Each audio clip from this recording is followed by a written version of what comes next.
am I doing? I don't know.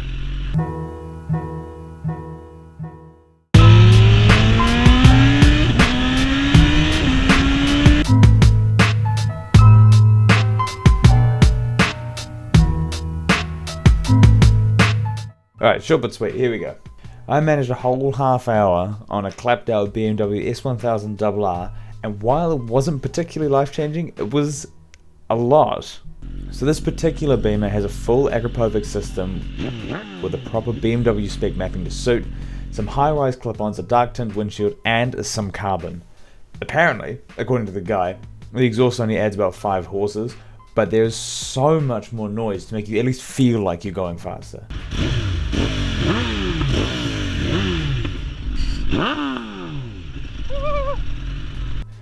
The noise, if you like inline fours, if you like loud inline fours, you will love this.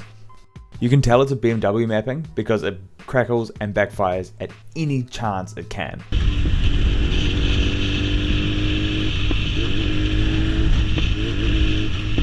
The R9T series all do it, and they have just the standard aluminium slug looking exhaust on the bottom. This one shoots fire, according to my now slightly singed friend who is following me, so that's fun. As you can see, we stuck mostly to the highways because I had such a limited time with the bike, and that's a bummer, but it did give me enough experience with the bike to tell me a few things. Number one, no one needs this. 100 to 200 kilometers an hour in 5 odd seconds? Yeah, put that one on the commuter bike checklist. Foot pegs high enough to touch your bum with your heel? Check. Although actually, on the comfort side of things, those higher bars do make a difference. I found it to be quite easy to just cruise on the highways, partly thanks to the cruise control, which is standard. But at the same time, it made it a little bit twitchy on the front end.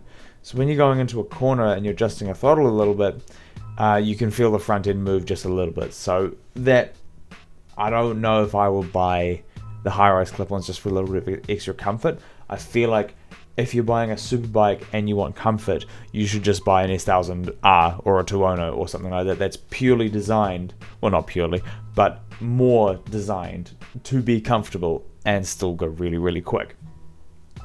So on that, would I get one? No. As much as I love this and I love what this one has done to it, there's a brand new fully redone S1000RR coming very soon. That's meant to be a proper game changer with a counter-rotating shaft, brand new styling, and probably a whole bunch of new electronics as well. But maybe when that comes out, the 2017 models like this one will really start dropping in price, and that would make this a very, very tempting bike indeed.